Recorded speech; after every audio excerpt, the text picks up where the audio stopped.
didn't grow up in church. I had a good home, but we didn't grow up in church. And I became a believer at the age of 21.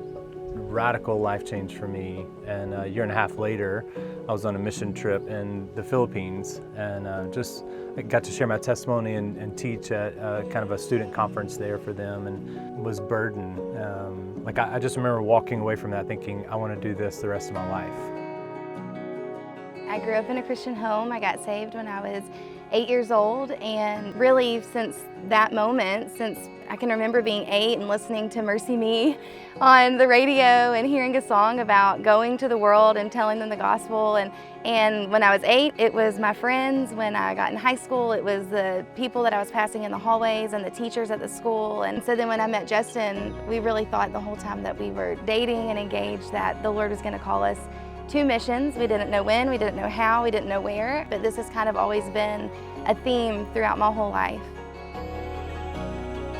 When we came on staff at Woodland Park, I knew Paul, heard about the ministry, and our first mission trip with the student ministry at Woodland Park was to Eleuthera.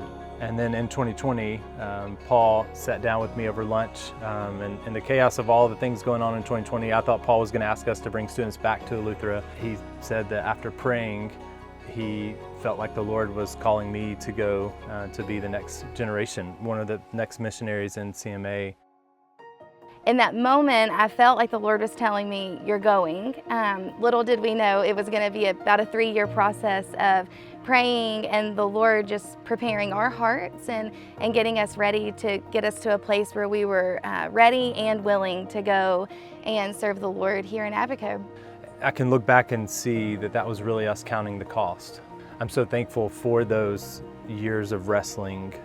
Although I wish it would have been a little easier at times, I'm thankful because in the hard days, there's no question, did I miss God, or did I do something I wasn't supposed to do? It's evident this is where we're supposed to be. What the Luttrells started here in their ministry in Abaco, we are benefiting greatly from, with building relationships in community, and the people that we have connected with, it's because of the work that the Lord had already started here through them. The benefit of being able to stand on their shoulders and build on the foundation they started is huge for us. We already had people who had gone through the training, and then they wanted that. They were hungry for more. They're ready for us to start the training, and so it was great for us to already have a start and to just be able to build on that.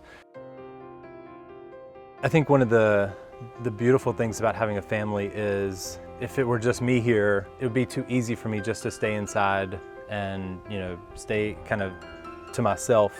But kids, you take them to the grocery store and they're all over the place and they're asking questions, and I mean, God's been so gracious to us, and people are commenting on how well behaved they are or how beautiful they are, and so it kind of breaks that wall of interaction with people. But then, I mean, they want to go explore, and so just taking them to a beach and seeing my daughter snorkel for the first time and fall in love with it, that was a beautiful thing to see them begin to transition from the difficulty of the love they had for the place we were to the beauty of here, and finding things that they love, and seeing the little joys was really helpful on the hard days. Really, we would just love to say thank you. We wouldn't be here if it wasn't for you praying for us and supporting us, loving us, helping pack us up and ship us away, and then supporting and giving financially. And we know that's a sacrifice for so many, and we're so thankful for that. So if you want to subscribe to our newsletter, I always say our newsletter is a look at our heart and the ministry that God is doing here on the island. But our Instagram account, if you want to follow it, is WilsonFam 2.2, and it is more just a look into family life, everyday life, what we're doing here in Abaco. Yeah, so we'd love for you to follow us, to keep in touch with us, to support us in any way that you can.